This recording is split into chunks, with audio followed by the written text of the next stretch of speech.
want a Hispanic kid. Sarto is, I work for the town of Windsor before I retired. He is the acting police chief in the town of Windsor because they contract with the sheriff. He's at One of the vessels? no. But how good is he doing himself? I don't know about him, I just thought. Alero cannot do its job, what it was intended to do.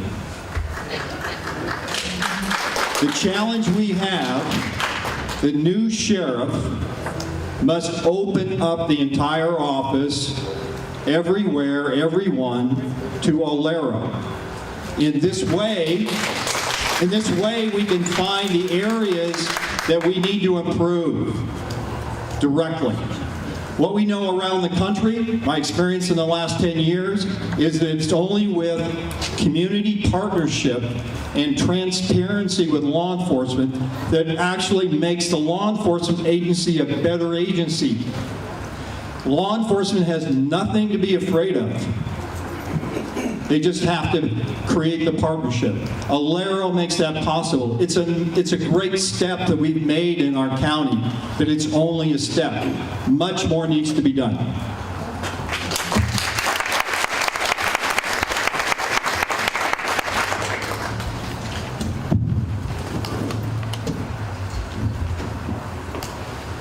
I think many of you know that I served on the Community and Local Law Enforcement Task Force for 15 months. Our commission is the organization that came out with the final recommendations to create ILERO. I've been deeply involved in this with my career over the last 3.5 years. I love the relationship that we have with Jerry Threet, our director right now, and I would continue the relationship with whatever director we have from ILERO. I see a tremendous amount of interaction, I see a tremendous amount of potential for learning from each other, and I see a tremendous amount of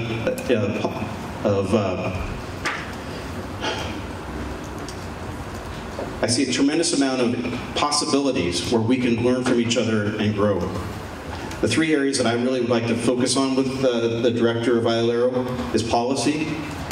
As we go through our policy and ILERO looks at it and makes recommendations to us, I think we need to have regular dialogue with ILERO, with the Community Advisory Commission, the CAC, which is made up of volunteer members of the community. We can use them for outreach, and through outreach we will be able to hear what the community is asking for and what they'd like to see in the future, and also to solicit community feedback. I really appreciate the relationship that we have with Jerry, and I really appreciate the fact that sometimes we don't agree, and sometimes the best work product comes from people who disagree, and we work together to reach a compromise. Make it easy for them to take a photo. Moderators, I'll know which candidates. Welcome all of you. My name is Michael Allen. Some of you may know me. I've been active here in the community for many years. I was a former member of the legislature, serving in the assembly. It was my honor to serve you. And I am active in a number of the organizations up on the wall. And what we thought we would do is first give mention to the fact that we've had volunteers here since 3 working to put this together for you. So volunteers, thank you.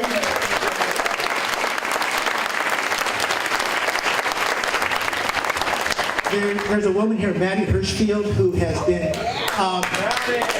she has been coming up every 3 minutes, telling the moderators all the details, not to forget, the mother hen of the event. So Maddie, thank you. And I was asked that we do have some folks who've given service to the community as in public office, dignitaries currently in office or past. And so, in no particular order, Teresa Barrett of Petaluma City Council is here. Thank you. We have Gina Belforti with the Rohnert Park City Council. We have Maggie Fishman, who is an SRJC trustee. We have John Kelly on the school board for Sonoma Valley. We have Ernie Carpenter, former county supervisor. And we have Janice Kata Thompson on the Petaluma City Council.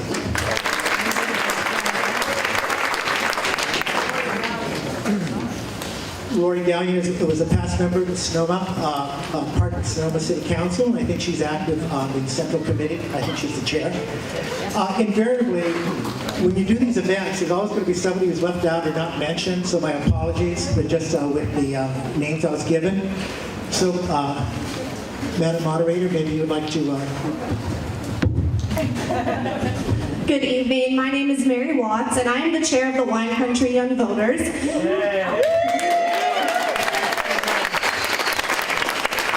So I just want to give a little recognition to the sponsors of this organization. It was a coalition of like-minded organizations.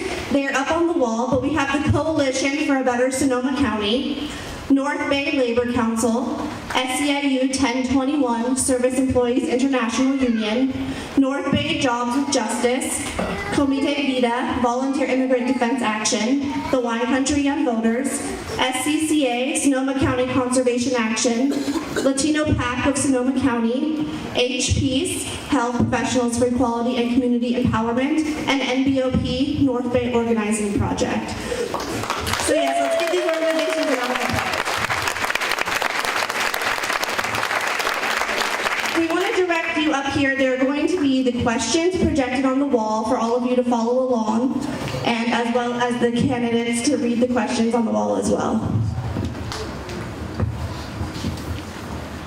I've also had a request from the candidates, so we keep them well watered, that if we notice that they're running out of refreshments, that we take care of them. We'll try to do that and try to spell their names correctly in the future. Yes. So, here are the ground rules for this evening, and I think that it's important for the candidates and for everyone out in the audience to know what they are.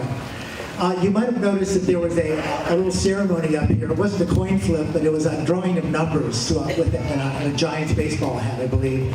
Or, we won't go about and do it about the Giants this year. But anyway, it's my understanding that they drew numbers and that Mark Essick will be number 1, Carlos Basaruto, is that pronounced?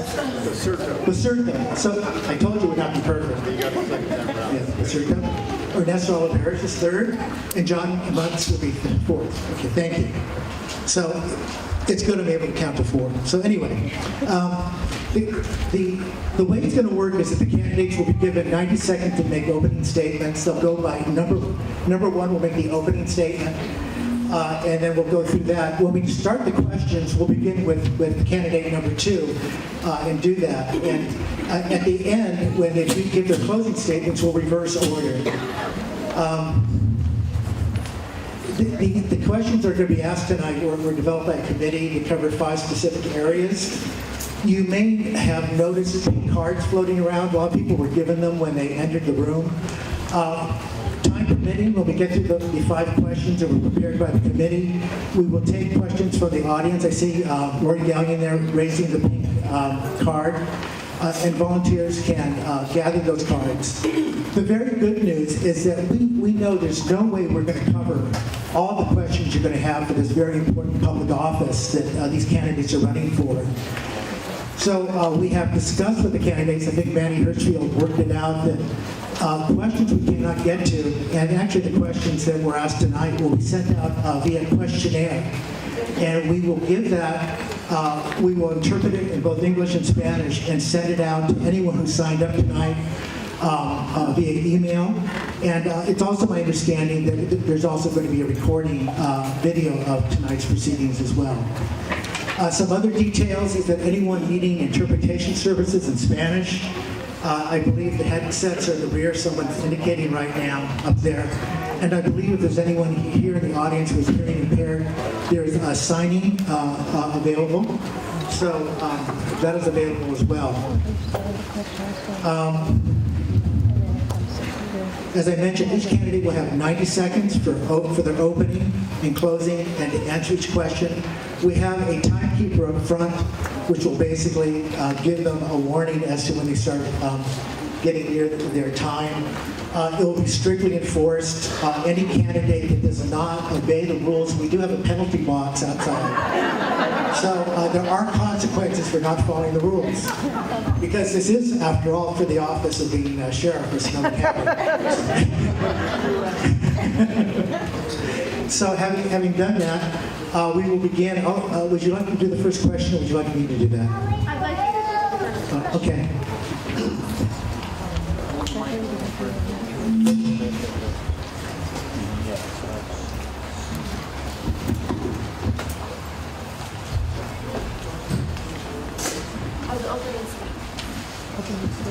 The opening statement. Excuse me. We'll start with the opening statement. Excuse me.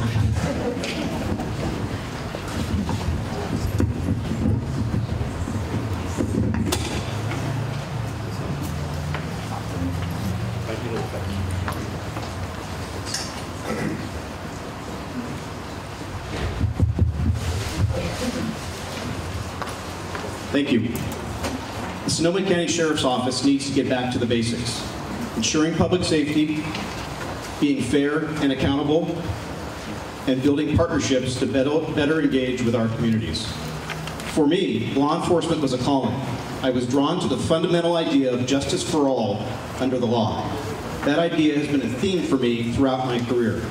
But most notably in 2014, when I represented the Sheriff's Office on the Community and Local Law Enforcement Task Force. The experience reinforced for me that trust and respect must be earned within the community. I'd like to tell you briefly what sets me apart from some of the other candidates up here tonight. I'm the only candidate with current law enforcement executive experience. I've worked in public safety for 25 years, starting as a correctional deputy and holding 10 different posts throughout my career. I currently serve as a captain, the highest civil service rank within the Sheriff's Office. Second, as the only candidate with a bachelor's degree in criminal justice and a master's degree in business, I am uniquely qualified to lead the Sheriff's Office, a $180 million enterprise with over 650 men and women who provide public safety around the clock to our community. Finally, I'm the only candidate who has directed a crisis intervention and de-escalation program. As the founder of the Sheriff's Office program, I have been deeply involved in the training of over 400 peace officers to assist those in mental health crisis. I'm committed to Sonoma County, and I know you are too. I'm confident that if we all work together, we can make Sonoma County a special place to live. I'd be honored for your support.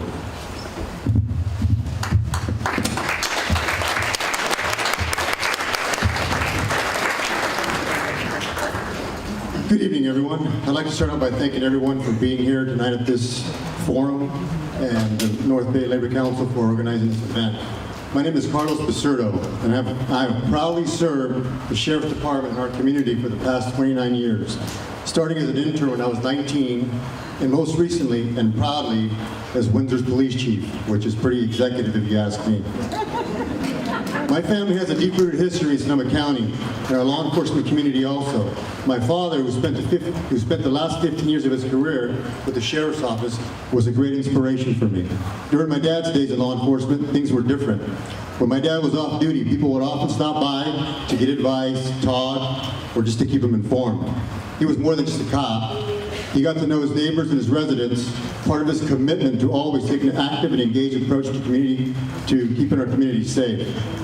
His example has stuck with me throughout my career, which is why I am where I am today.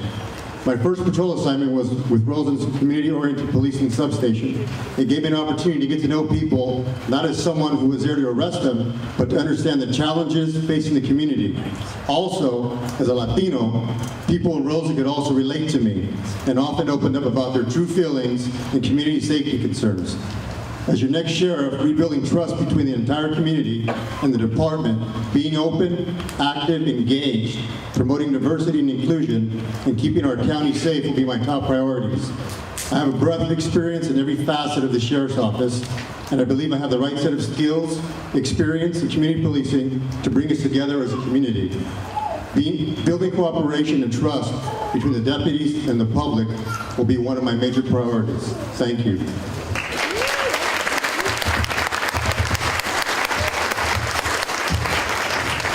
For those in the back, back, I just wanted to re-announce the first two speakers. I don't think everyone could hear their names back there. We have Mark Essick, and the second one was Carlos Basurto. Is this on? Are we on? Yes. Good, we're on. Thank you all. This is great to see such a diverse group of people coming to our first forum. I do want to extend a special welcome to members of the Sheriff's Department and former deputies who are here with us tonight as well. So thank you for coming as well. Tonight I'm going to tell you about my more than 40 years of public safety experience and why I am the best candidate to be your next sheriff. As you listen to us this evening, you'll realize that every one of us has the ability to lead the sheriff's office in providing you with general law enforcement services throughout the entire county. However, you will learn that I am the only candidate with the vision, experience, and qualifications to partner with you to build a new culture of 21st century policing. You will learn about my work at the local, state, and national level to help communities develop strategies to build trust between law enforcement and the communities they serve. You will learn about my experience in developing and promoting a department-wide philosophy of community policing. You will also learn about my experience in strengthening community partnerships, in particular with diverse communities and neighborhoods with high frequency of police interaction. And finally, you will learn about my experience and commitment to the well-being, training, and education of all department staff. At the end of tonight's forum, I will be asking you for your support and your vote to be your next sheriff. Thank you.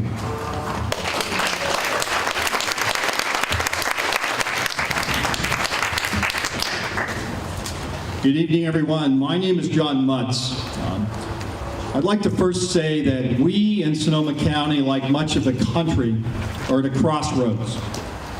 We can choose to lead, or we can choose to follow. We can defy the fear and the cynicism.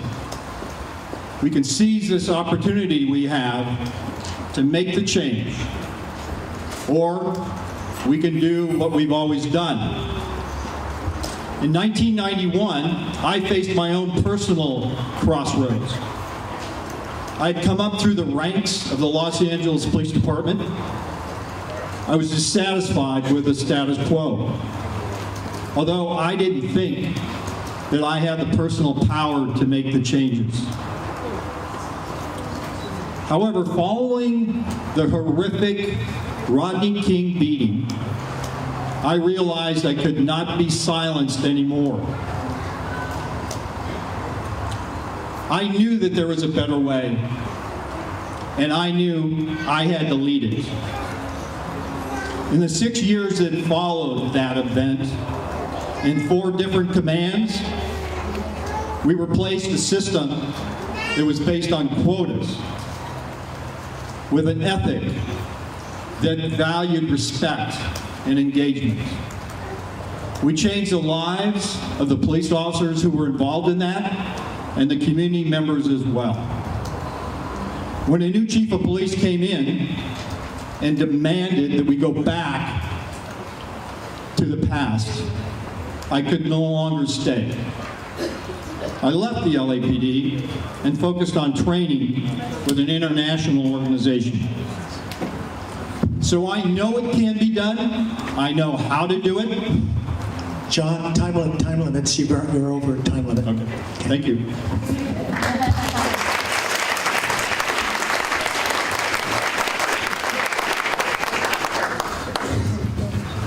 Everyone gets a mulligan, but the penalty box, got to be careful here.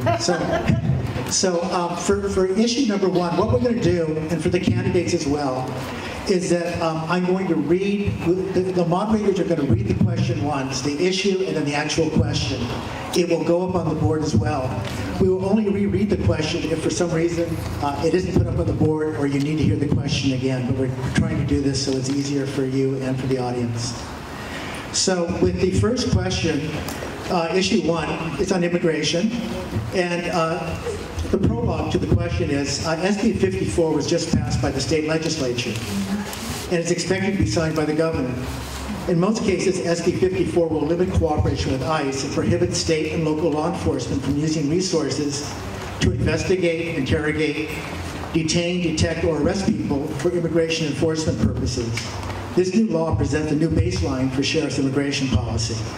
So question number one for the candidates is, what would you add to this policy to improve relations with our immigrant community and broaden the public's trust in the Sheriff's Department? Thank you. Mark? Oh, I'm sorry, you're correct. Number two. Carlos? Thank you. For me, immigration is a huge concern. It's personal and it means something. Can everybody hear me? No. Good mic. It's on Carlos. Am I here? Can you hear me now? Yeah. Okay. Can we start again? Speaking louder. It's kind of muddy. The speaker's kind of muddy. Immigration is a huge concern for me. It's personal and it means something. We need to protect our immigrant population, especially our dreamers and our law-abiding immigrants who came here in search of a better life and are contributing to not degrading our community safety. As the only Latino candidate with active law enforcement experience, we have an opportunity to elect a Latino sheriff, and for those who have felt marginalized based on their heritage, elect one of our own from here in Sonoma County. As your next sheriff, I will support and uphold laws as it relates to recently passed legislation and also limit cooperation with ICE with undocumented immigrants who have not been convicted of a serious or violent crime and pose no danger to our public. And while I do believe that it is very important to hold those who threaten our safety accountable, one's immigration status alone should never be grounds for detention or arrest. And when looking beyond law enforcement and just looking at where we live now, we have a very thriving agricultural sector, and we always have, with many wineries, farms, dairies throughout the county. Many of whom are struggling to fill positions in a time of relatively full employment. Undocumented workers, whether here on visas or not, should feel respected and should feel safe knowing their hard work and service will be respected and not rejected. And as a Latino sheriff, I feel I can build trust in a time of great fear, and residents can rest assured I'll work my hardest to protect them amid times of uncertainty. Thank you.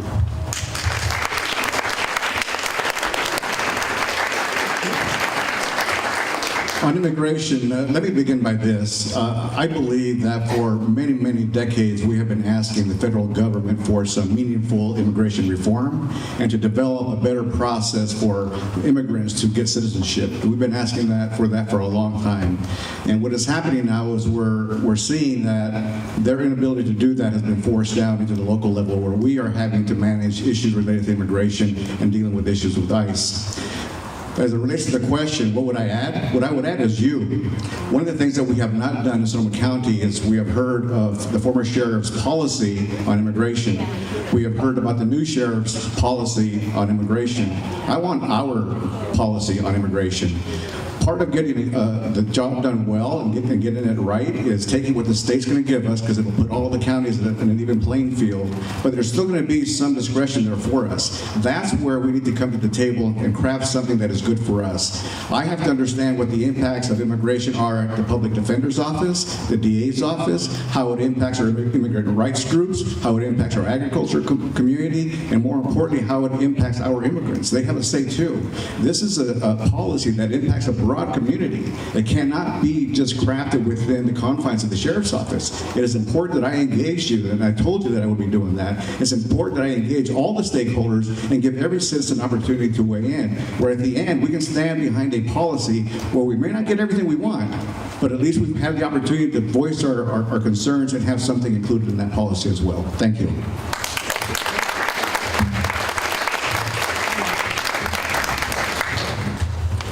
I'd like to start first with this question. The primary mission of the Sheriff's Office is to provide security and safety for all people. And my position is I would not do anything that would jeopardize the safety and security of the members of our community, especially the immigrant and Latino communities. This bill does not go far enough. It is a best effort, I guess you could describe it, but it doesn't go far enough. It's still very ambiguous. It will still put many families in danger. It will separate children, parents, and relatives.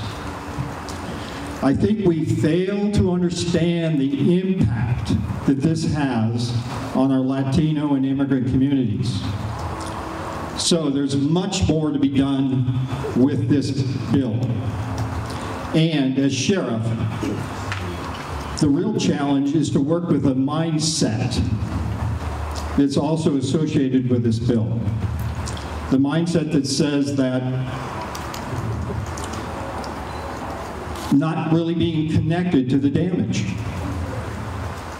If we're connected to the damage and we understand what this means, it totally changes our relationship with immigration. We are here to serve the people, not the federal government.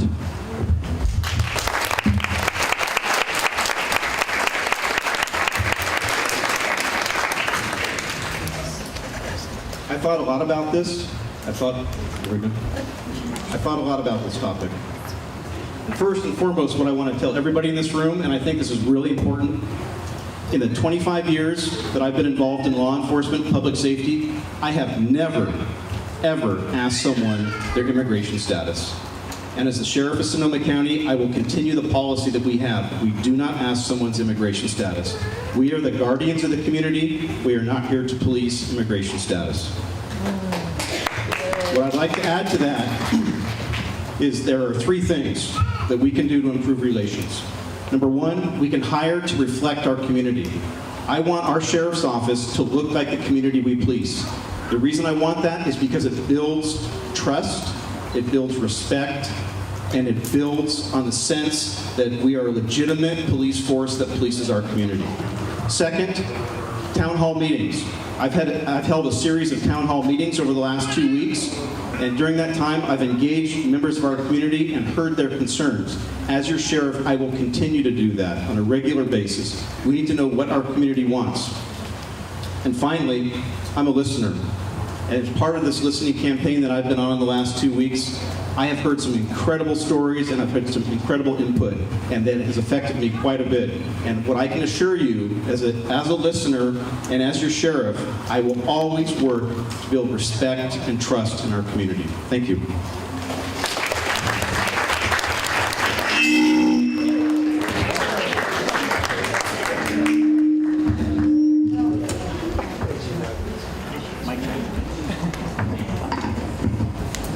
Well, that was pleasant. So just as some information for the audience, to explain how these specific questions were selected, there was a group of people and the candidates were only given the issue topic. They were not given the specific question. So they were given 5 issue topics, and we will give the details of the question as we go. So we're going to move on to question number 2, which is in the operational section. So there hasn't been a contested sheriff race in Sonoma County for 25 years. As a result, some believe the culture of the Sheriff's Department has taken on a life of its own over the years. So if you wish to change the culture of the Sheriff's Office, what steps would you take to accomplish this? How would you measure your success? And how would you deal with possible resistance to the change? Good question. And we will be starting with Ernesto Olivares. Thank you.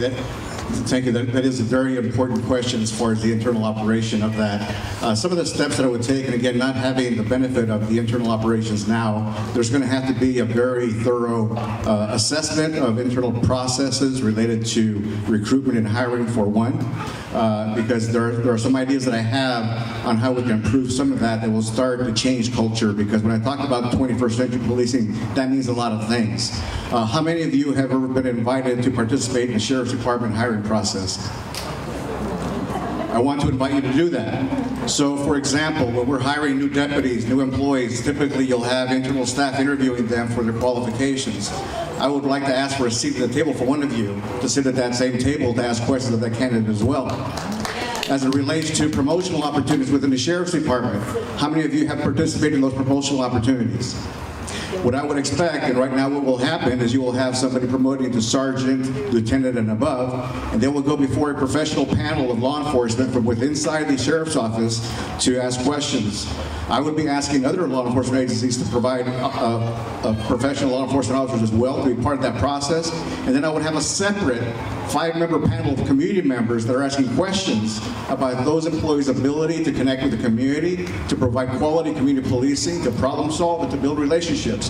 This is your sheriff's department, and you're going to be electing me to be your sheriff. That's going to be important. So it's looking at policies like that and how we can engage more community engagement to start changing some of that culture. Thank you.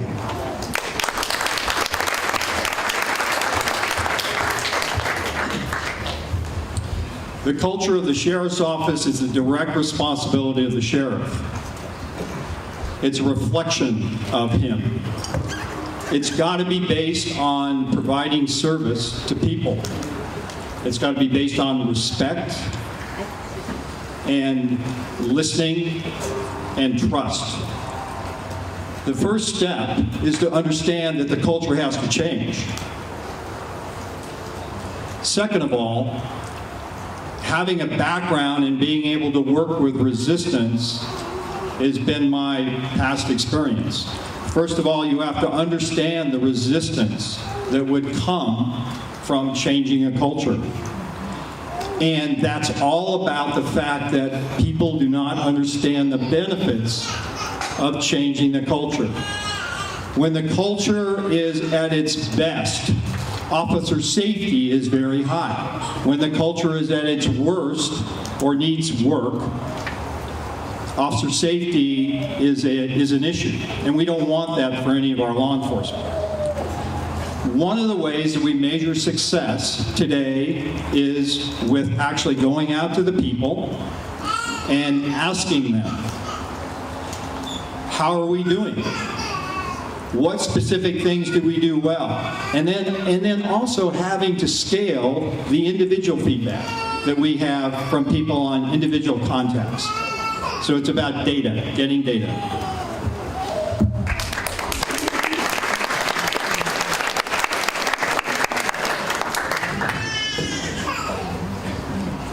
This is well. Yes.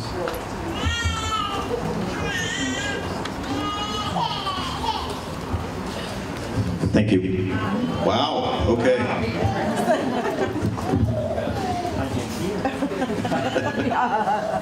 Thank you. So, you're right.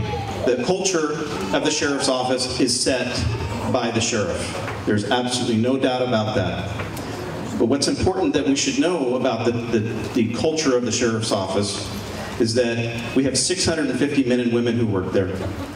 And those men and women, whenever they are introduced to a change, they have to trust the person that is leading that change. And when you've developed your bona fides with the sheriff's office employees of 25 years of trust and respect, it's much easier for someone like me to be able to tell these members of our office, here's the change, here's the way we're going, and follow me. And you can't just do that as an outsider. You can't just do that on a whim. You have to earn the trust of the employees, just like I spoke earlier about earning the trust of the community. It's a big organization. But I too, like the idea of community hiring panels. I've participated on some community hiring panels in the past, and what I really appreciate about that is it brings a different perspective and allows members of our community to have a chance to interact with our future leaders of the sheriff's office and ask them questions about how they would engage the community. And truly, the last part of this question, how I would measure that success, as our sheriff's office begins to look like the people that we police, and our sheriff's office begins to look like our community, I would be very happy and I would be very successful in a step towards making some changes. Thank you.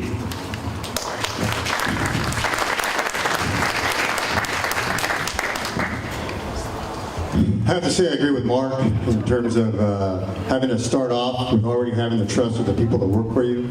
I think it's a big advantage that we have. And for me, you know, I've always been proud of the people that I've worked with and worked for and have worked for me. And there's a culture at the sheriff's office that should stay and remain. But there's also room for reform. And I think, just like everyone else here has mentioned, diversity is the area of operational deficiency that we have right now. We lack in it. We always have lacked in it for years, and in many different ways. And the way to go out and to make that change is through community engagement. It's not just by having panels. It's not just by, talking to different groups. It's by doing it yourself. As your sheriff, you will see me out there doing the recruiting. As the police chief in Windsor, I go out and do that now. I go and I collaborate already with people who are trying to mentor young men and women to get into this field. And the way I measure that success is exactly like Mark says. When I look at my department and I see that it finally reflects what it's never reflected in the 29 years that I've been there. And it's my goal to finally make that happen. And I think I can as your sheriff. Thank you.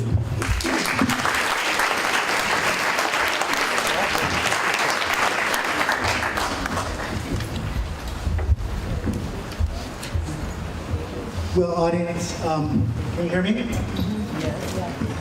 Yes. In a sense, where we're going on this. We have to work as the sheriff. I will tirelessly work with our partners in mental health in the community, both public and private. We've got to get better services for our folks who are suffering from mental illness and get them out of our jails. They do not belong there. They absolutely do not belong there. I want to add one more point to that as well. I think I have another few seconds. Our homeless population in this county is really on my mind as well. We have 2,900 homeless people in this county. A staggering 70% of them suffer from mental illness. 42% of them suffer from acute alcohol and drug addiction. We have got to get better services in our community. This truly does take a village. This is not a sheriff's office problem. This is a community problem that we have to work on together. And as the sheriff, I will be up here singing the praises of these programs and pushing as hard as I can to get better mental health and better drug addiction services in our community.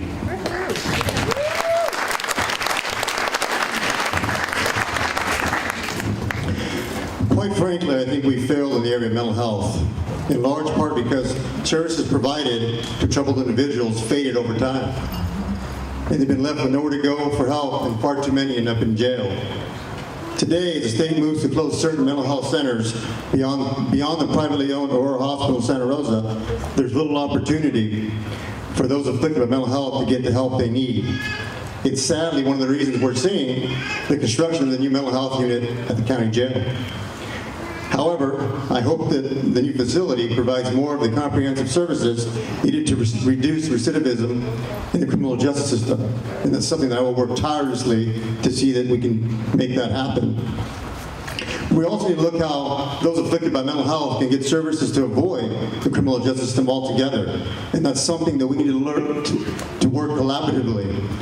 We have to have a collaborative approach among healthcare providers and officials from both local, state, and level agencies. Because the sheriff alone cannot single-handedly address this issue. But I will have my sleeves rolled up and I'll be ready to collaborate with any group to be more proactive on this issue. Because in my opinion, it is far better to address mental health well before anyone has been booked into jail. Thank you.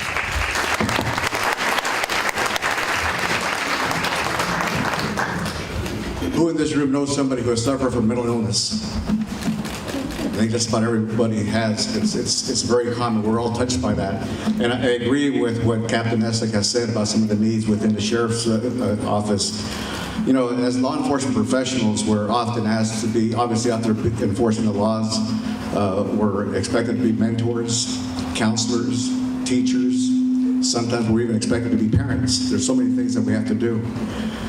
As it relates to the detention center, however, one of the big things is going to be training, because the new center is coming, and the role of the detention staff has changed over time. When I came into law enforcement in the mid-'70s, we had jailers. The jailers walked around with a set of keys and moved people from here to there. But that job has evolved so much, and I believe that the applicant pool is changing as well. The expectations about their training and ability to interact with people with mental illness is more important today than it has ever been. So that's going to be a big focus of mine, is ensuring that our current staff has the right training and recruiting for people who have that kind of training, that want to do that kind of a job. Not coming in to be ultimately a deputy, but somebody who has a genuine interest in helping people in inside so that they can be successful once they're released back into the public. So it's going to, and one of the things that I have done in this regard is I have been talking to mental health organizations locally who are willing to help. They're helping to come together as a committee to start problem solving about how we can work better together to solve some of the issues here locally for us. Thank you.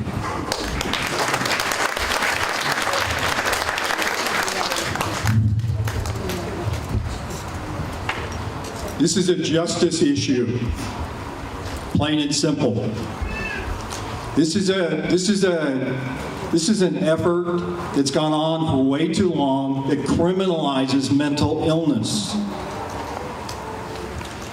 We could have done something years ago, and it remains unreconciled.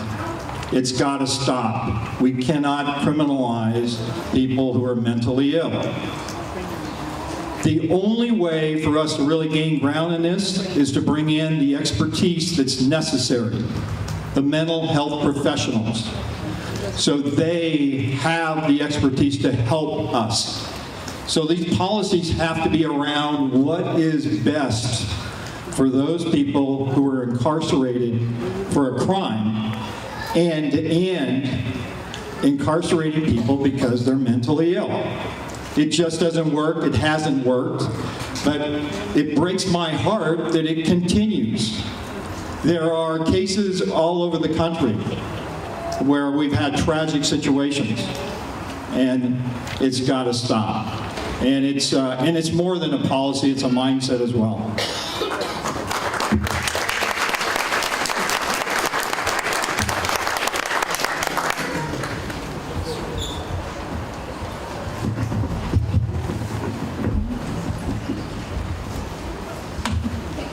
So we have issue number 5, and it's entitled Cannabis.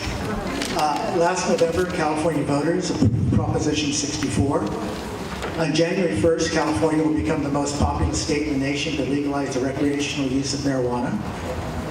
The question is, how will you deal with the conflict between federal and state law?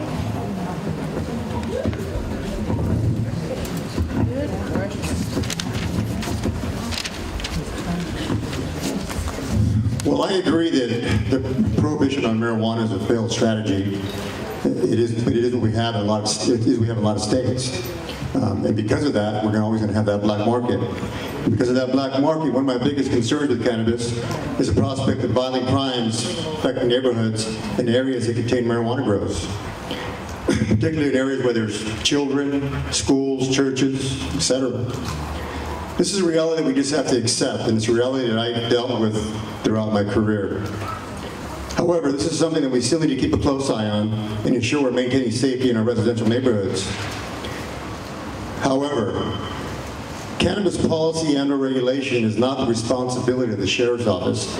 Our responsibility is to work together with other county leadership to help implement an effective cannabis regulatory and enforcement system while keeping the community safe. That is what I intend to do. And for me, the conflict between federal and state law is just that. It's a conflict between the state and the feds. What we do here is we're going to follow the vision of our county supervisors who have already implemented and started to implement the regulatory system.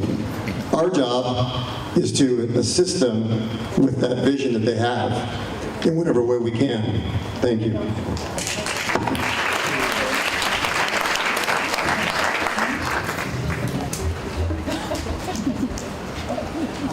I would say that absolutely the sheriff has a role in policy related to cannabis. You, the voters, passed this, overwhelmingly passed this. We have a mandate to follow through now and implement those laws as a community, as a sheriff's office, board of supervisors, whatever. It's what we do at the local level, however, that we have some wiggle room related to sales, etc. I've been working with our medical cannabis subcommittee on our city council for many years. We're getting ready to bring a comprehensive medical cannabis policy to for a vote, hopefully within the next month. It takes collaboration with the industry. One of the biggest things for us to do as law enforcement, though, is going to be to learn about a new industry that we have in our community. All we know is the industry from a law enforcement perspective. We need to understand what exactly is a dispensary, what goes on in there, what goes on when you're dealing with talking about testing and manufacturing, distribution. Those are whole new areas for that. And to get that information, that knowledge base at our level, we're going to have to rely on the experts, and that's the industry. Just like we will have to rely on experts in other industries within our community to help train our deputies and our staff to better understand what it is that we're dealing with. But at the end, it's our obligation to enforce state law, not federal law. It goes right back to the immigration issue. We enforce what's going on here at the state, not what's going on with the federal government. So my charge is going to be to implement and to enforce those laws that are state, the things that you voted for as voting citizens, not what some interesting people at the federal level we wanted us to do. I don't know what they're smoking, but it's not our stuff.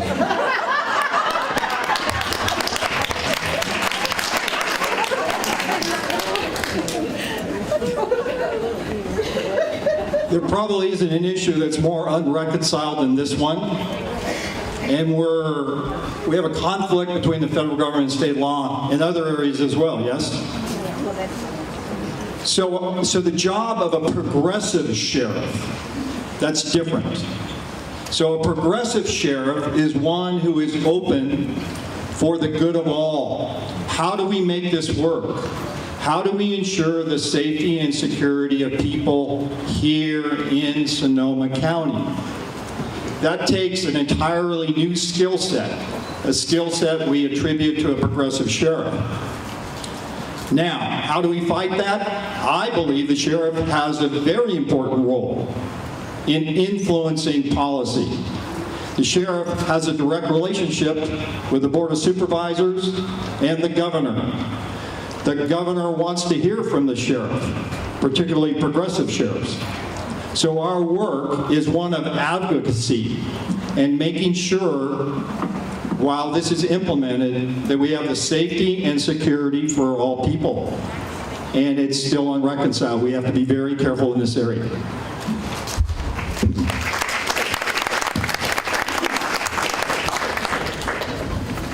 I thought a lot about this as well. And I have to tell you, I really don't see a conflict here.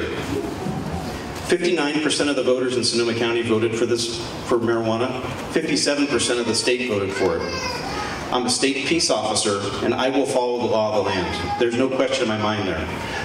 The part that I certainly agree with Ernesto on is that we need to work on policy. It's our job now to work on policy with our other government agencies to regulate how we're going to grow, how the growers are going to participate in cultivation and distribution within the framework of the law. That's it. And I have absolutely no qualms about working with our partners at Permit Sonoma from the county side to work with them to craft reasonable regulations that will encourage people to come out of the shadows and be regulated so that they can produce marijuana safely. What I want to point out, though, is safety. None of the other candidates have touched this. Maybe Carlos touched a little bit about it. The danger is still there. Okay, as long as marijuana here in Sonoma County or California costs $1,000 a pound, it's still going to cost $5,000 a pound on the East Coast. Whenever you have a huge discrepancy in money, it will always have a potential for violence. In the last 18 months, 6 out of 10 of our homicides that are being investigated by the Sheriff's Office are directly related to marijuana. So we need to work with our growers and our cultivators and our producers to make them safe and have them adopt security policies that make their employees safe.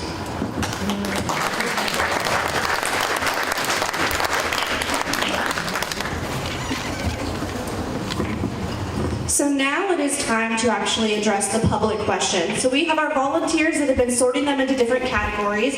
And once we have asked the first question, we're going to close the written portion for you guys. So if you have any other last minute questions, please get them in now and hand them to some of the volunteers walking around.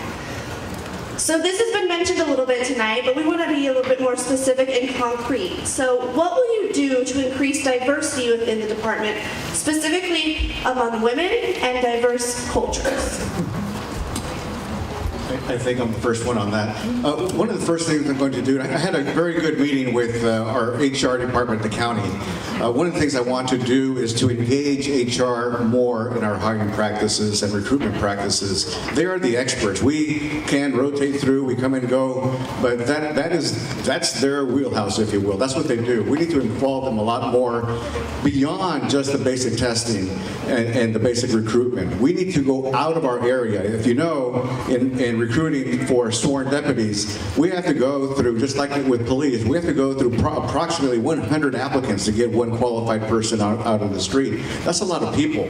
But we need to go out and recruit. But the more important thing, though, here locally, is we have to make sure that our sheriff's department is a welcoming place for anybody.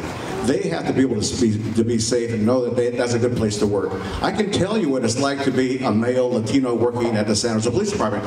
I can't tell you what it's like to be a female Latina working at the San Jose Police Department.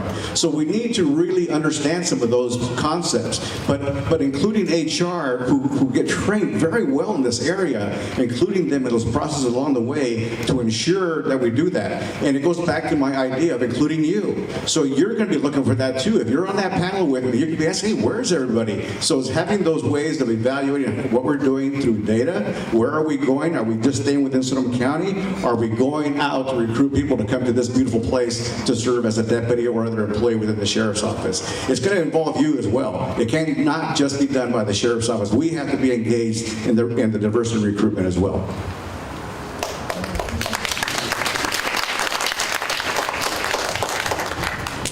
In over 30 years' experience, this has been an issue that has not satisfactorily been addressed. It's an issue of culture. It's an issue of, honestly, an all-male culture that is consistent in other parts of our society. In law enforcement, we can no longer afford not to have the diversity, especially women and people of color. This is another issue that is way overdue.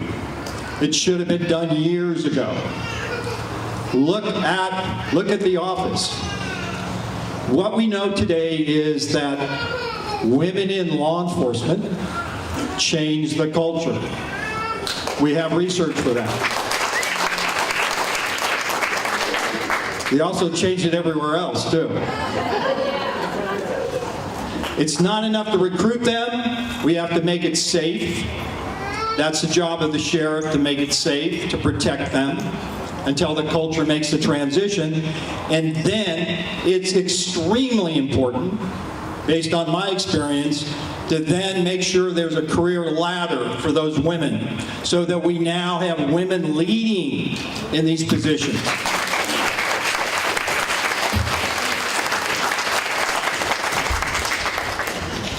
As I mentioned earlier, diversity is really the benchmark and it's really the success measure at the sheriff's office. When our sheriff's office looks like the community we serve, I will measure that as a huge success. But I want to talk to you a little bit about some of the numbers that we're struggling with. And I too agree with Ernie that we need to engage our human resource experts to really help us target and recruit people who have been unrepresented in our sheriff's office. We have less than 14% of our candidates that applying at the sheriff's office are women, yet they make up 51% of our population. Why is that? We need to find out why. We need to target those women, and we need to get those women in the sheriff's office. There's absolutely no excuse for that. Latinos make up about 27% of our population in Sonoma County, yet we only have about 20% of our applicants are Latino.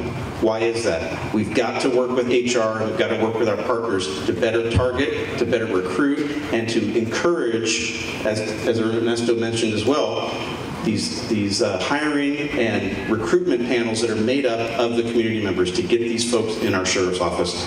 I want our office to look like the community we serve, and we can only do that through engaging all of our partners, human resources and other outside experts. Finally, one of the measures the sheriff's office has taken just recently is we've hired an outside recruiting firm because we know that we're not the experts in that.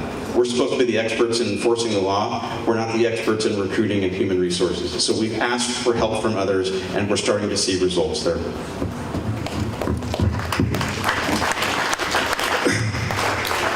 How I'm going to respectfully disagree with most of the people on the panel on that. HR are experts in the procedures of hiring, but HR are not the experts in making the recruitment that you want a reality. In my opinion, we need to be the experts. We need to make the change because HR's been there for how many years? And it still does not look the way it does now. And I know we've collaborated with HR on many different occasions, but we need to be those experts if we want to make the department look the way we want it to look, in my opinion. And the only way we're going to do that is by engagement. There's that word again, engagement. Everybody uses it and throws it around, but who has actually been out there on a regular basis, boots on the ground, engaging those communities in more ways than one? We're the ones who need to go out there in all the community, in all communities, all of us at all levels of the sheriff's office, from the top to the bottom, if we want to make those changes. I think, having worked there for 29 years now, and having much respect for everybody who came before me, I think a large part of it is the lack of the will at the top, something that you won't have with me as your next sheriff. Thank you.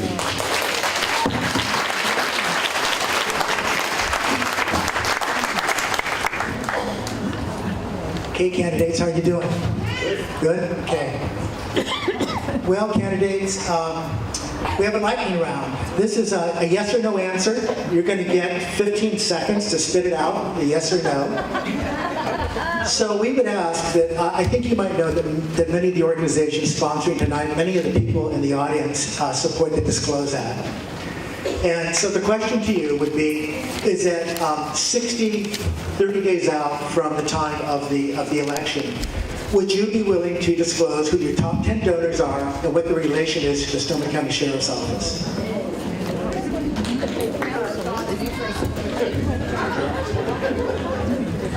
Yeah, this really is a yes or no question. Absolutely. You have to embody the values that you are representing. So you have to be transparent. Absolutely.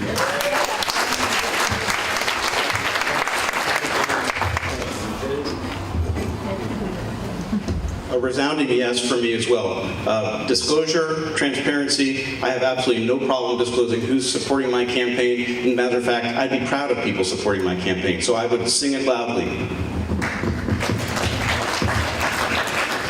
There should only be one answer for that, and that's absolutely yes, without a shadow of a doubt. Absolutely. So we'll spare all these gentlemen the penalty box. They did it within time limits. Here's the next question for you. It has to do with the topic is really one that's been around a while. You might remember that President Obama did a lot of work on trying to reduce the amount of military hardware that was being given out to local law enforcement. So that's the topic. And it's a two-part question at least here. Do you believe that the Sonoma County Sheriff's Office should accept surplus military equipment? That's the first question. And will you make information about existing and future military equipment public? It's a three-part question, excuse me. And if you want me to repeat it as we go around, I will. Will you accept or refuse such equipment if you're elected as the next sheriff?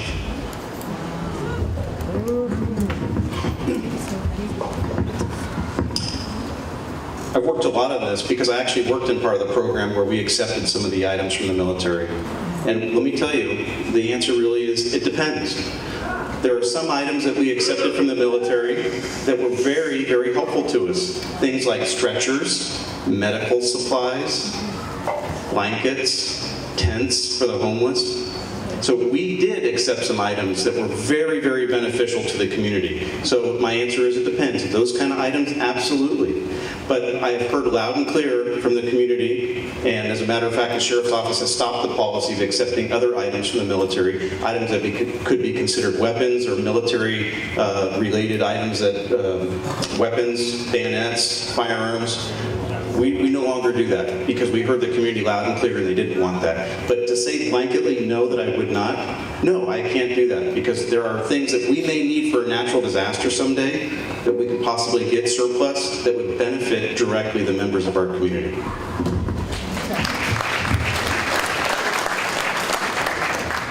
He stole my thunder. Because that is exactly my answer. I mean, especially right now in times of budget crunch and not having, enough funds to get the equipment you need. There are equipment that he just explained that yes, we have in the past, and I will continue to do that. And there's equipment that obviously we wouldn't take from them. But absolutely, whatever we took, I would let anybody know about it. Absolutely. And was there a third part to that question?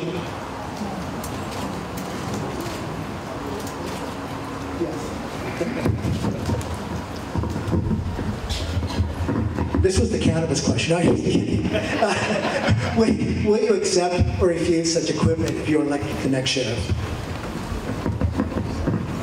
Yeah, I think I've answered that already. Yeah, it depends on what it is. Thank you.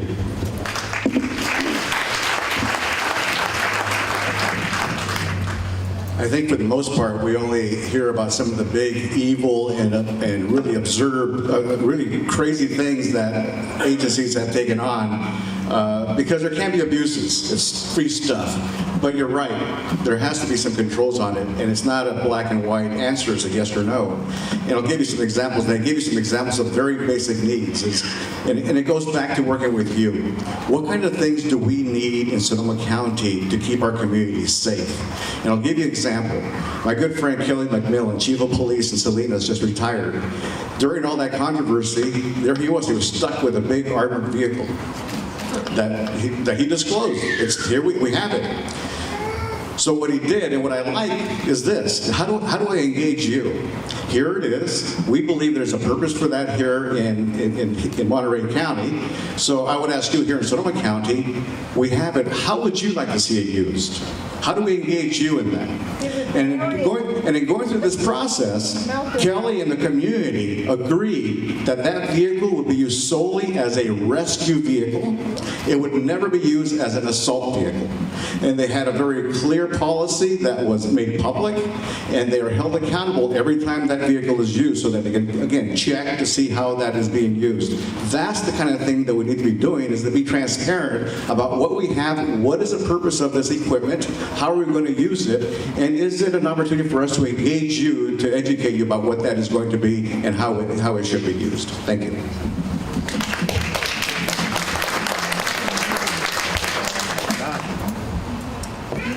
We have an image challenge. Accepting military equipment from the Attorney General is not the direction we're going.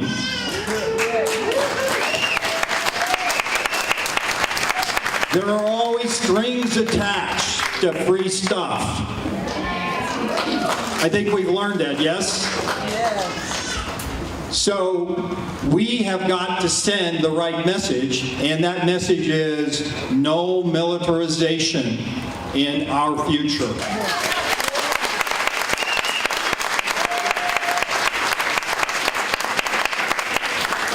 We need instead to build relationships, person to person, heart to heart, out of respect and trust. New weapons and toys don't do that. That's not what we're going to do.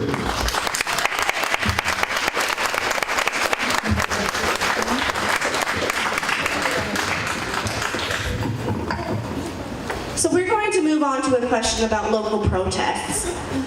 So as the sheriff, how would you manage and train your staff to respond to local protests that might actually have some counter-protests?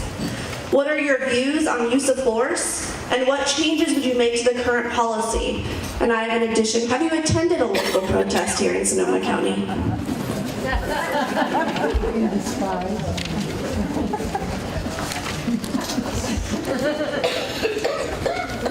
Oh, we are at Carlos. Yes,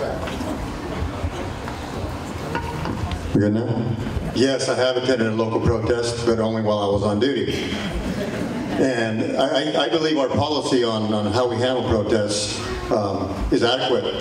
I actually think we do a great job when we deal with protests. And I was able to see that firsthand. The last few years, we've had quite a few. And I'm very proud of the way our deputies handle themselves during these protests. Force should only be used when force needs to be used, not just because. Force sometimes doesn't have to be shown. A lot of times we had some of our protests, we didn't even have our deputies out and about. We had them in the background waiting just in case something happens. That's how you deal with it. So personally, I wouldn't change anything the way we do deal with protests, because I think we have a good plan in place. I think it was very thought out when they put it together, and I think our men and women do a great job at handling protests. Thank you.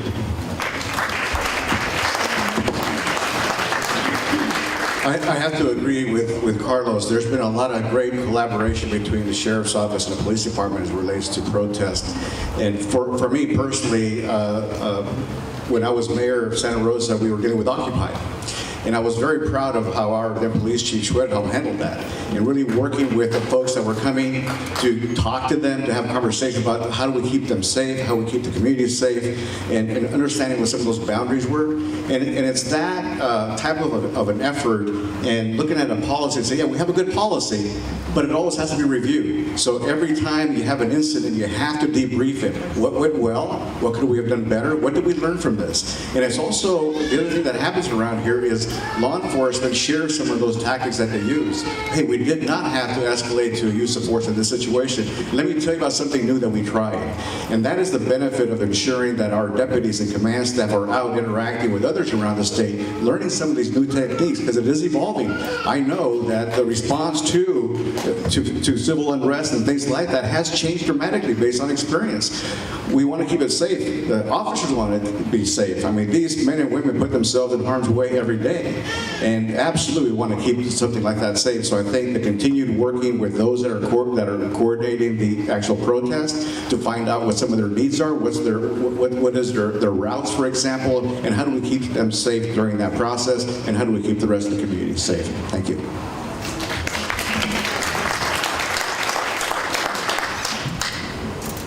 My attitude and experience changed in this because I've been on the side of actually being an incident commander at these demonstrations in the past.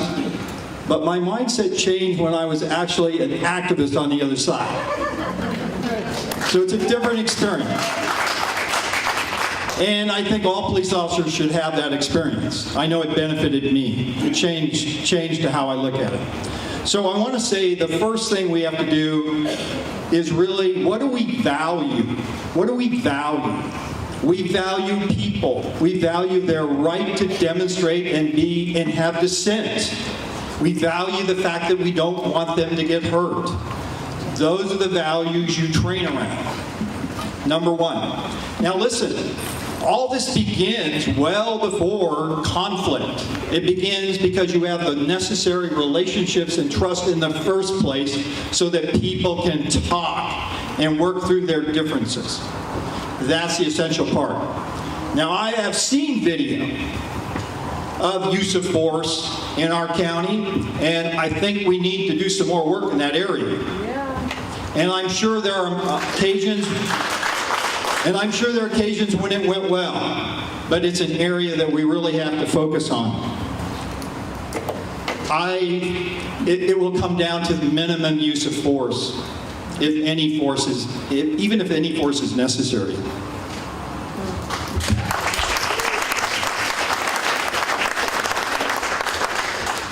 There is absolutely no question in my mind. We are the guardians of the people. As peace officers, it is our responsibility to ensure that the people have the right to express themselves with their First Amendment rights. No question in my mind. Our duty is to allow them to express themselves safely in a way that doesn't get them hurt or hurt others. And as the sheriff, I would never, ever deviate from that. I take this very seriously. I take this as my oath, my constitutional oath in California, and my constitutional oath I've taken the U.S. Constitution. I will not abridge someone's right to free speech, and I will make sure they can do whatever they need to do to express themselves safely. Thank you.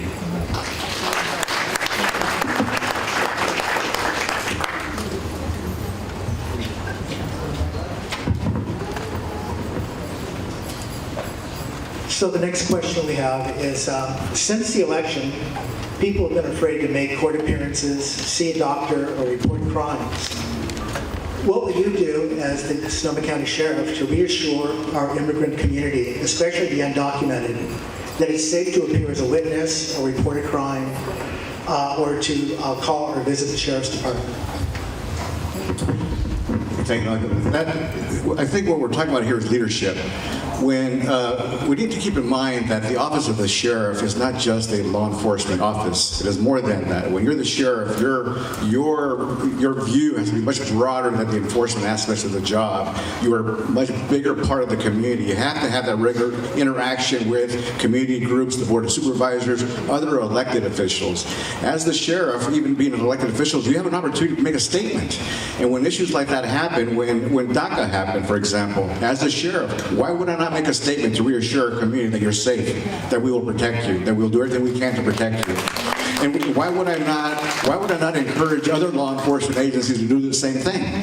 Because I think by collaborating some of that messaging, so it's not, okay, this police department said this, and the other one said the same thing, that one said the same thing. We also need to work collaboratively to come out and give consistent messages that we're all working together, and that we all care about people's safety and their rights. We have to be doing that every day. And that means that I have to trust that we have the professional men and women that are back there doing the day-to-day activity so that we can be out in the community interacting with you to talk about some of these things. It's having the courage to be out there and hearing some angry people.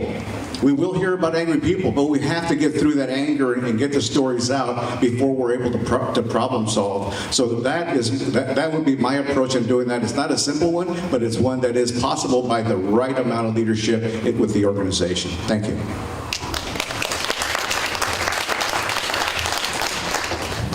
This is an area where there's conflicting messages being sent, and that's why people are afraid. This actually goes back hundreds of years to the Treaty of Hidalgo, where there was many errors and mistakes and domination done to the Mexican people. This is still alive and well in their community. This is something that we can only hope to make progress in and hope to understand. It's the direct responsibility of the sheriff to go into those communities, look people in the eye, and be trustworthy and assure them that they are safe with him. He is their friend. He's not a threat. And the sheriff has to go about removing the gaps and the contradictions that exist in the policy that gives people this contradiction, this misrepresentation. This is an area that we could really make a lot of progress in. And it takes more than just putting it up on your website. That's maybe a start. It's a people issue. You've got to go right to people and assure them. And then you have moments of truth where you actually have to be there for them.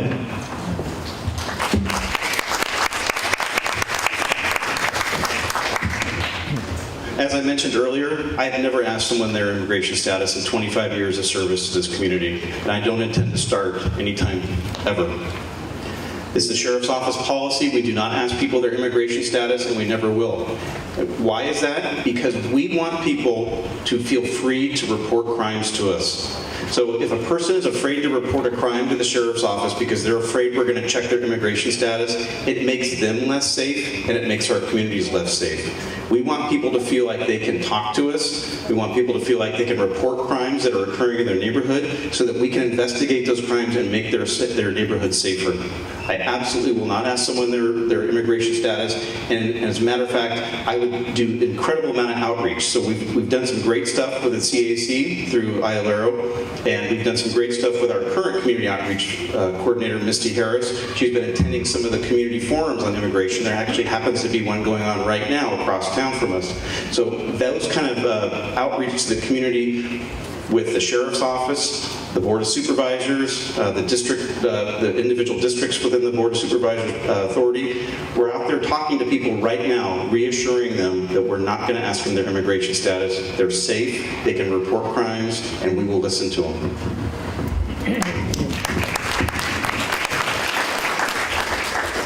I'm not going to stand up here and tell you what I would do if I was sheriff or what we should do as sheriff. I'm going to tell you what I've already been doing the steps I've taken as a leader in our community already, and that I do every day.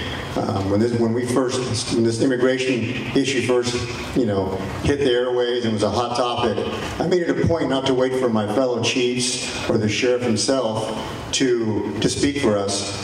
I wanted my community, the community that I am entrusted for in Windsor, to know where their chief stood, what he was willing to do and not do, and what his perspectives were on the whole thing.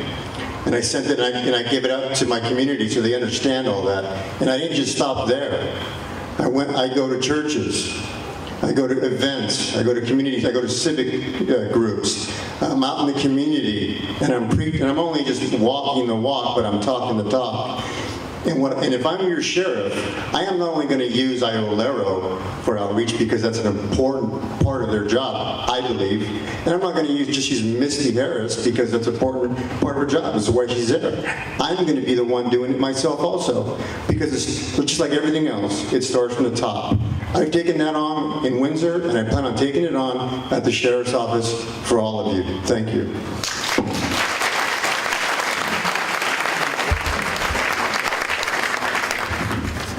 So we're going to move on to a very personal issue for Sonoma County. In light of the recent court ruling on the Andy Lopez case, how will you prevent these tragedies and how will you address past mistakes? And I believe that John, you want me to repeat the question? Yes. And how will you address past mistakes? And I believe that John Lutz is the first one.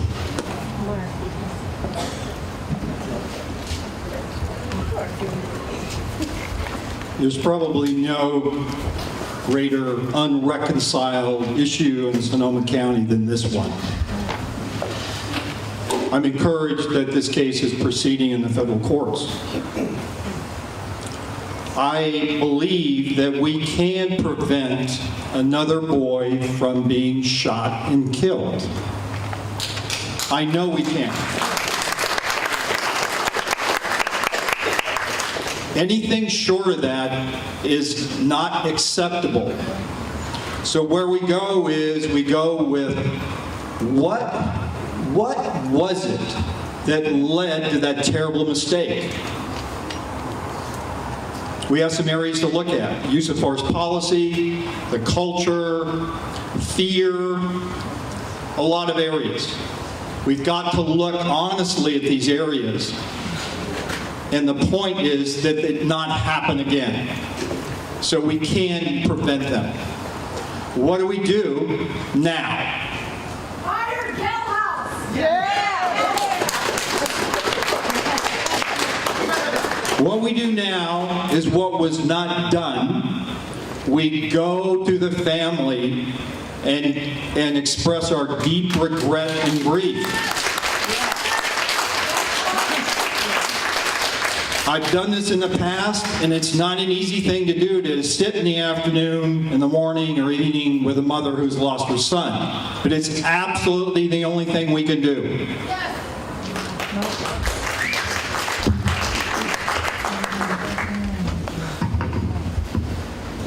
This was a tragic situation. It was tragic for everyone involved.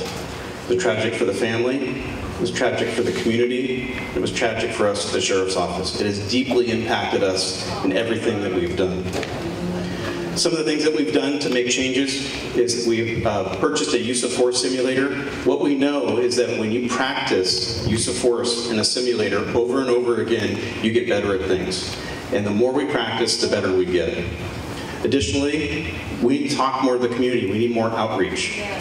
Definitely more outreach.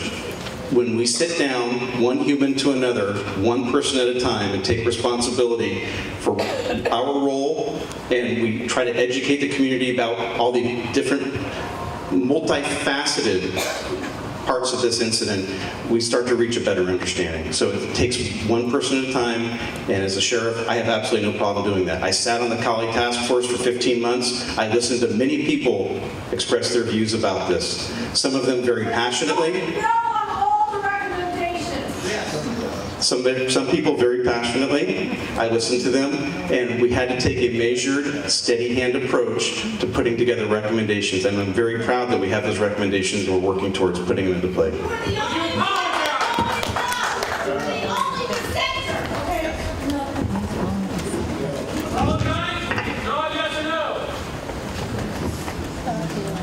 Can you please repeat the question for me, please?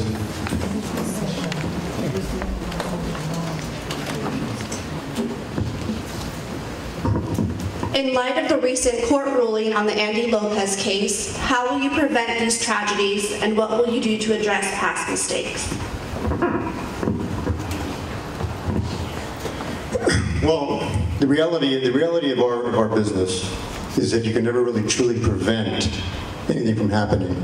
You can only do your best to train people. We have a simulator now. It's something we move forward with. But in my perspective, here's what was sad and tragic to me, is that this was one of the most tragic incidents that happened to our sheriff's office and to this community. And it took something this tragic to get us to progress forward with things like the simulator, body-worn cameras, and other things, and community engagement, the word we keep using again, engagement, something we should have been doing long before this happened. Everything, I believe, that we should have been doing long before this happened. Not to say it would be prevented, but it's possible that it could have. And to move forward, to hopefully not let it happen again, we need to keep doing these things.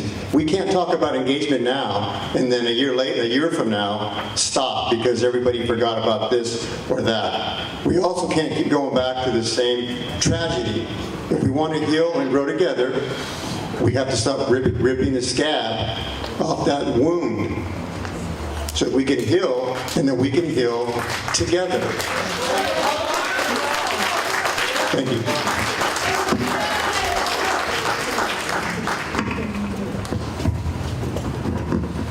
You know, I'd like to say that this audience has been terrific. I would tell you that we've asked some really difficult questions. There's a lot of passion. Here's what I always tell people who have that passion. Channel that passion not to boos or to cheers, but working for the candidate that you believe in.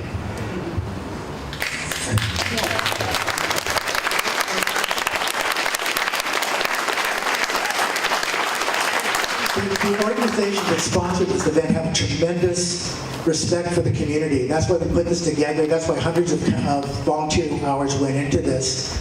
We want to work with all of you. So to me, I understand passion. God, believe me, I do understand passion. But I want to be respectful to the audience. I want to be respectful to our candidates. So thank you. Thank you for your time.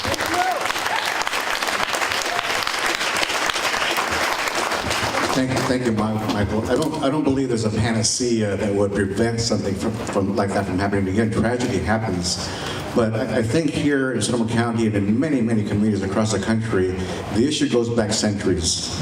There's a lot of historical things that go on in our communities. It could be in an African American community, it could be Latino communities. There's history. We need to acknowledge the wrongs that have happened in the past. We need to talk about those. We can't hide them. They are real to people. We can hear that now. They're raw. It's okay to express them, okay? So that's important, is having that regular dialogue with each other to understand processes. It's as the leader, as the sheriff, to be out in front of this, explaining to you what is happening next, and when can I come back with more information for you. It's keeping you informed, as transparent as I legally can possibly be during a difficult situation like that. I got an email from somebody asking me what my position is going to be on carrying concealed weapons. And my response was, can we have a conversation about gun safety instead? How do we prevent gun violence in our community? Next week, I'll be part of a group at Berkeley talking about gun safety. It's a luncheon. I was invited there to talk about this, but those are some of the real issues we need to be looking at is not just within law enforcement, but within our community. Gun violence is going crazy. We've got to stop that. We're killing each other. But again, it's having that dialogue, but also having the venue where you can be there to express that anger that you have, and so that eventually we get to a point where we can start problem solving on how we're going to prevent some of these tragedies in the future. Thank you.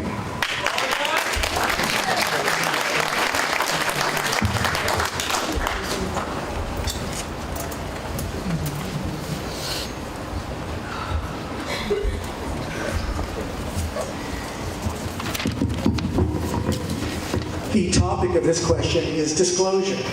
And the question is, Would you be willing to implement a policy of videotaping all internal affairs interviews and providing this tape to the sheriff's auditor? I guess that'd be Aguilera.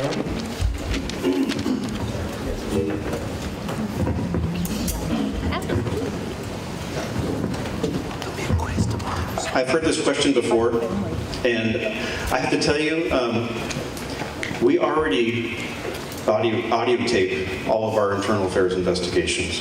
So the taping of the internal affairs investigation does not seem to really generate any additional information for me.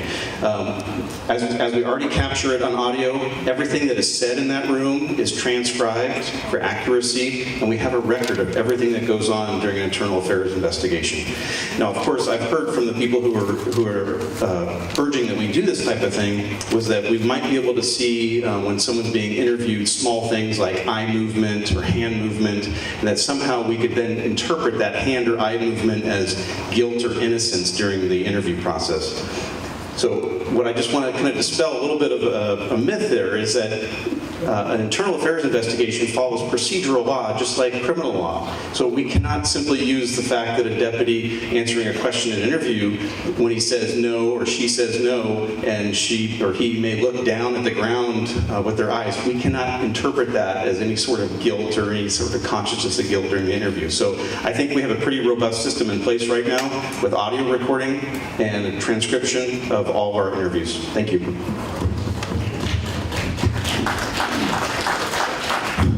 My answer shouldn't take the whole 90 seconds.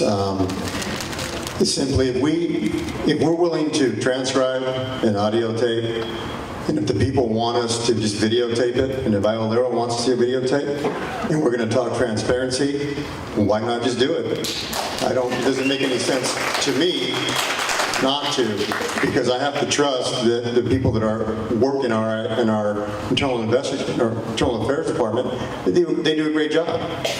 They're very honest, hardworking, and trustworthy.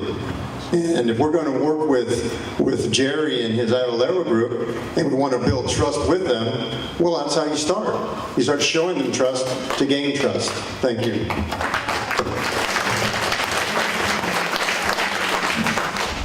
Thank you, Carlos. I agree with your assessment of that. I think we need to build a strong relationship with that office on how we can work better together. It's still new.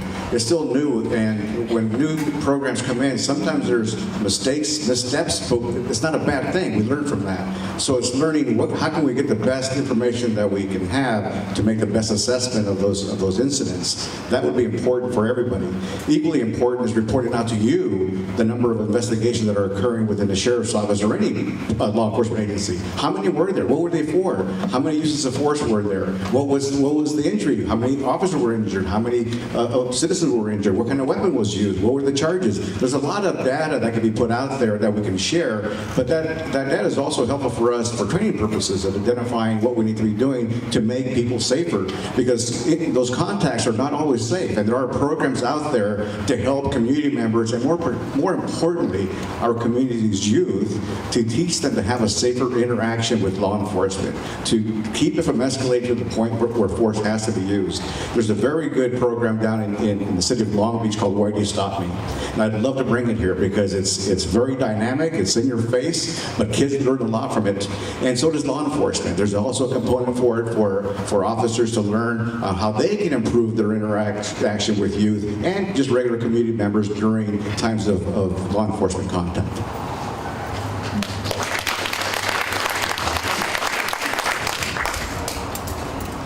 This is a very important suggestion that we need to implement. The point of this effort is getting to the truth of the matter. There's been a complaint and we want to know what happened. We want to know the truth. The value is transparency. If we don't meet that value, we will not be able to recover the image that needs some work today. I worked internal affairs. I worked dozens and dozens and dozens of cases. And as a station commander, I reviewed hundreds of them. Absolutely, this is a very important tool that will add to transparency and there to the credibility of our sheriff's office.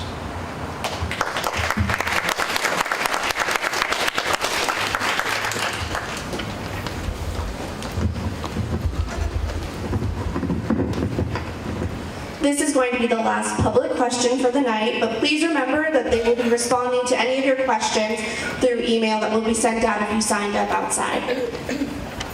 So this question is involving homeless population in Sonoma County.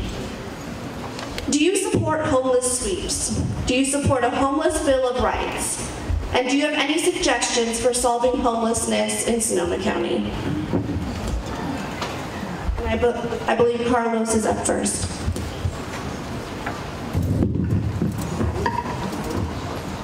Well, the answer to all questions together really is that, in my humble opinion, homelessness is not a law enforcement issue alone. Homelessness is a community issue. It's something that we all have to work on together with state and local officials, the county officials. It's us getting together as a group and determining what is it that we can really do for these people, not just fake things that we can come up with. Maybe we can do this or that, or let's move from this place to that place. I'm fortunate in Windsor that we don't have that homeless issue like other areas have. I've gone out to the river and I've seen the homeless issue they have and how they deal with it out there. They do all they can, but it's a tough job. It's a tough job that we all have to do together. As far as sweeps are concerned, it's not so much sweeps as it is. We have to remember that it's not just our homelessness, the homeless people we have to have concern over. It's the other people that don't like it. Remember, we can't come up here and say we want to be the sheriff for everybody and then exclude somebody.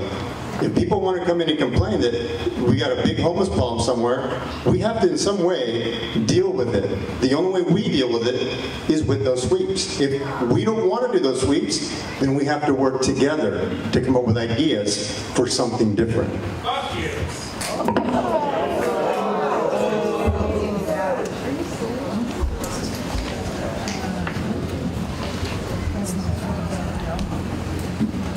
So with that, I'll get to my comments here.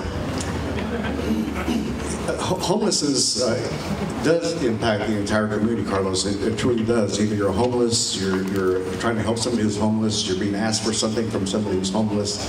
And historically, we've been trying to fix our homeless population's issues out of the street. We're trying to fix their alcohol issues, their drug issues, their mental health issues. The answer is, how do we end homelessness? And we end it by putting people into homes. It's not the sweeps. The sweeps don't help us put people into homes. It's getting them into transitional housing. It's making sure that we have a good system of coordinated entry where we have one place, one door that a homeless person can go into to ask for services, where they can be triaged and get the appropriate housing that they need. And it's working. It's working in Santa Rosa now because we have a housing first policy. We are sticking to coordinated entry, and these are the kinds of new, innovative ways that we're going to be able to deal with this long-standing issue. The answer is putting them into homes. They deserve a home, and I mean a permanent home, not a little shanty place or a little shack. They deserve a home like the rest of us. And yeah, then we can work with some other issues, but that's not the primary concern. Many of us deal with mental health issues, maybe a little substance abuse issue, maybe a little bit of alcohol use, and we do okay in our homes. They can do okay in their homes too once they're there and they can get the help that they need. But we need to relook at how we're dealing with the problem because we're talking about people. It's not a law enforcement issue.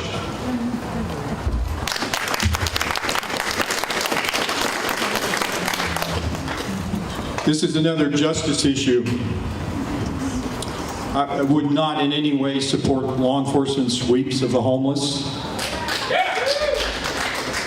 I would support professional health experts attending to them and helping them.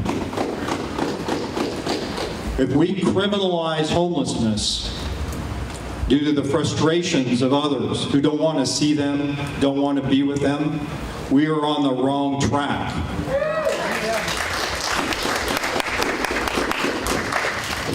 I believe the homeless are the canary in the mine in our county. And the sheriff has to be one who is present to that and reflects that thinking and position in his office and educates the entire department about the systemic approaches that are needed to spare these people the suffering and the damage we do to them when we put them in jail.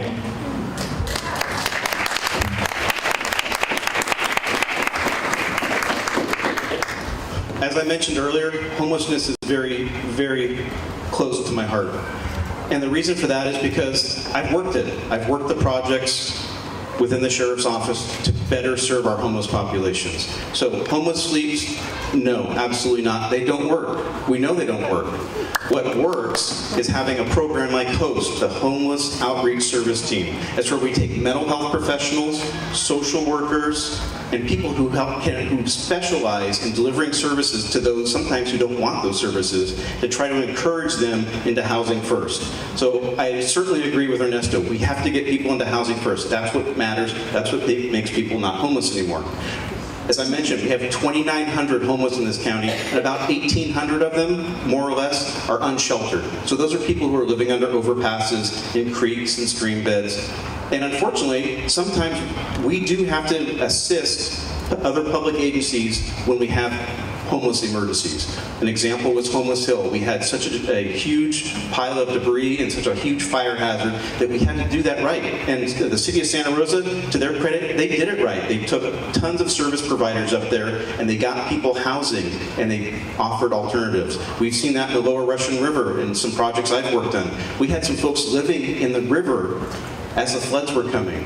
And we had to go out there and explain to them, you have to move. You have to move now. It's serious. And we helped get those people out of that area. So housing first, always. One last point, I will always advocate for homeless people, and I will always, and as far as a Bill of Rights, we have a Bill of Rights. It's the U.S. Bill of Rights, and I will make sure those are followed with no matter what kind of citizen we deal with.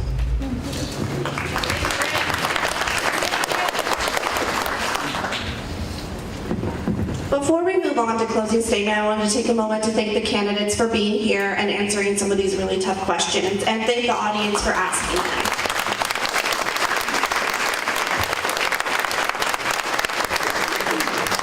But I'd also like to acknowledge some of the volunteers who worked tonight or behind the scenes. So if you could just stand up and just have a round of applause for all the volunteers that made this night happen.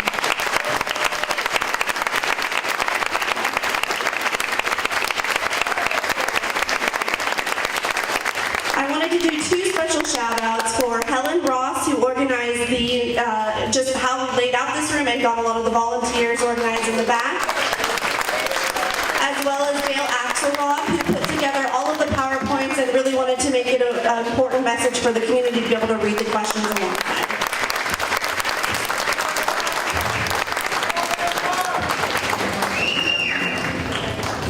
And kudos to Mary Watt. Yes.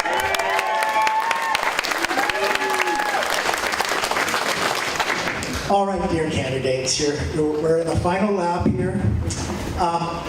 You know, I think the 90-second format has been very good for brevity and being succinct.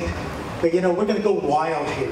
We're going to allow you a full 30 seconds more on your closing, so that you get 120 seconds. 120 seconds. And the reason we're doing that is we would really encourage you to mingle at the end. We've got plenty of people here from the community. We still have food that's uneaten, refreshments. And it's a great way to recruit supporters.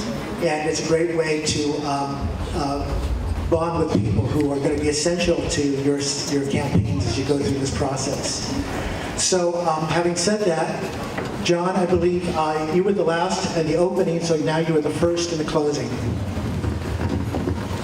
Well, thank you. First of all, I want to thank Mary Watt and Michael Allen for their time. Our sponsors that made this possible. I'd like to thank all of you for taking the time to be here tonight, and also for the good work you do to make our county safe. And I want to thank the people who couldn't come. Spread the word. I guess we're having videotape, so let's get this word out. You know, sometimes we feel small and hopeless. We take 2 steps forward and 3 steps back. And we live in a world of hostility and divisiveness. It can be exhausting. But you know, when you step back and you look at the long arc of history, It bends towards justice. It does take some time, too much time, but we can make the progress if we have the will, the courage, and the understanding. Dolores Huerta said, co-founder of the United Farm Workers Union, said, "Every moment is an organizing opportunity. Every person a potential activist.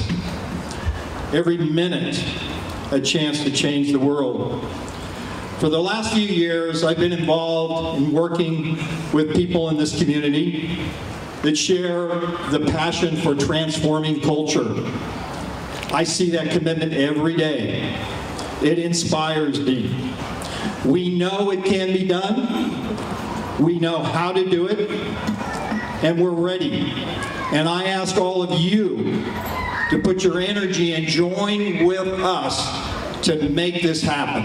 Thank you.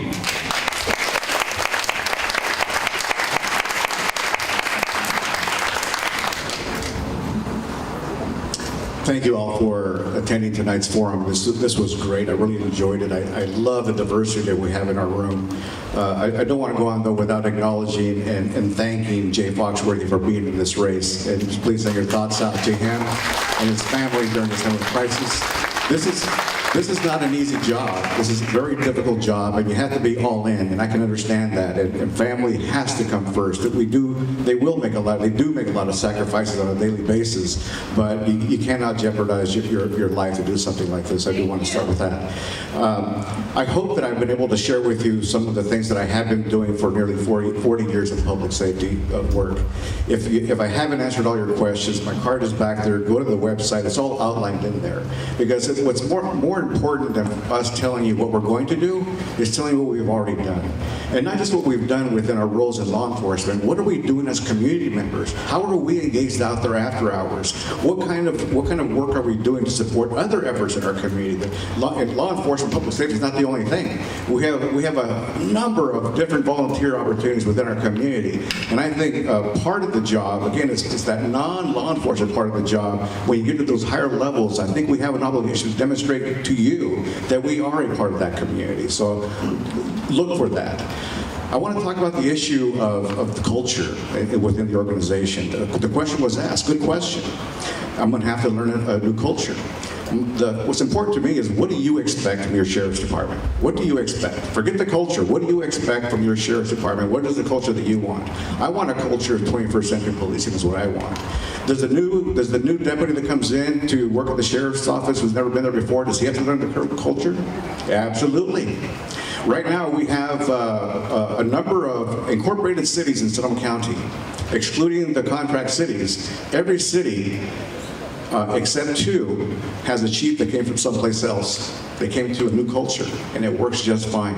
It's not an issue, unless there's something hidden in there that I don't know about. But besides that, there's not an issue related to culture. I've been here since 1979. I am a part of this community, and I've been working side by side with the Sheriff's Department during all that time, including working serious cases. When we have had cases where we're overloaded, we've asked them to take over some of our cases, and vice versa. We work together. It's law enforcement. It's community policing. There's no secret to it. They don't have a secret. I don't have a secret either.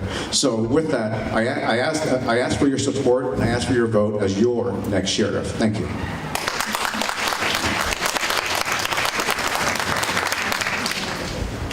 I want to once again thank everybody for attending this forum tonight.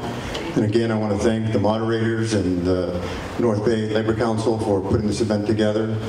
It's very heartening to me to see so much interest in the future of the Sheriff's Office leadership. It really is. This is exactly what I expected. I expected to see a full room, and I'm glad we have this full room. I've spent my entire life here in Sonoma County. Sonoma County is who I am. Sonoma County is my family. I grew up here. I've raised my family here, and I've gotten into this job to take care of my family, but to also take care of yours.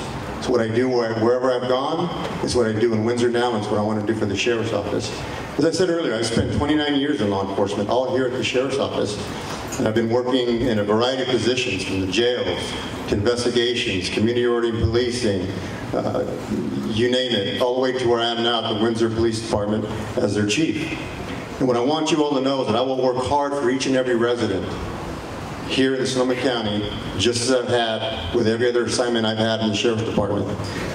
With me, and I say this all the time because this is true, with me, what you see is what you get. I'm not going to tell you something that I'm not. I'm not going to tell you something that you want to hear. I'm going to tell you who I am and what I'm about, and I'm going to hope that that is what you want for your next Sonoma County Sheriff. And I'm going to ask that you will support me in this campaign and that you do want to see me do all that I can for you here in Sonoma County. I'm ready. I'm more than ready because I've already been doing it. What I do in Windsor is what I will be doing at the Sheriff's Office, only on a grander scale. And I'm ready to roll up my sleeves, like I told you earlier, and do what I can for every single one of you. I hope to earn your support tonight. I truly do. And I want to thank you for giving me the opportunity to address all of you tonight. And I will be sticking around afterwards should anybody have any questions. Y para aquellos de ustedes que no hablan inglés, me quedaré aquí un ratito si ustedes tienen preguntas. Muchas gracias a todos. Thank you, everybody, and God bless you.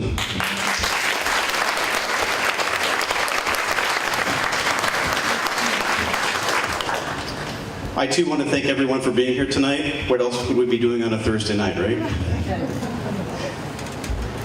I think you've heard from me tonight that I stand for change. I stand for getting back to the basics of ensuring public safety. I stand for being fair and accountable, and I stand for building partnerships to better engage the communities we serve. You've had the opportunity tonight to hear from some of us about our different levels of experience and different approaches on how we handle things. I think you've heard some differences. I can assure you that I will be the steady hand that will lead the Sheriff's Office through change. As I mentioned earlier, I'm the only candidate with current executive level management experience up here tonight. I've served as both administrative and field services captain, and I've been responsible for the day-to-day operations of multiple divisions, managing budgets and employees. I know the agency inside and out. I know what works, and I know what needs fixing. Second, I'm the only candidate who has a degree in criminal justice and a master's degree in business. The Sheriff's Office is a $180 million business. We need someone who's able to manage the 650 employees and the millions of dollars of taxpayer money that flows through the Sheriff's Office. I'm the only one uniquely qualified to do that. Third, I'm the only candidate up here tonight who's taken the real initiative to make some concrete changes in the way that we deliver public safety. I've spent the last 2 weeks holding town hall meetings from Rohnert Park to Guerneville to Healdsburg. And what I've learned is that it's critical that we listen to the people we serve, so we can only do that if we get out there and meet people one-on-one, human to human. I'm very proud of the Sheriff's Office Crisis Intervention Training Program that I founded and directed. We've trained more than 400 peace officers on how to better interact with those who are going through mental illness. And that's key because, as we mentioned before, we have 2,900 homeless in our county. 70% of them suffer from severe mental illness. We have to work on that. Sonoma County is a special place. That's why my wife and I chose to raise our children here. I think that's why we all live here. I'm committed to Sonoma County, and I know you are too. Working together, taking the time to listen to one another, I'm confident that we can keep Sonoma County special. Thank you for being here tonight. I would be honored to have your vote, and I would be honored to have your support. We'll be glad to stay as long as it takes tonight to answer as many questions as you might have. Thank you.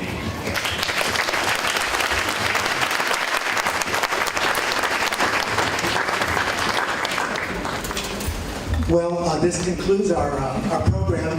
I'd just like to remind you that the 10 organizations tonight, we're also part of the over 100 organizations that brought you the Community Engagement Fair early in the year, when we had about 8,000 people come to find out how can you be engaged, how can you make a difference, and what can I do as an individual to make a difference. And I think all of you, in one we are powerful, together we are mighty, and God bless all of you. Thank you very much for coming, and please drive safely home.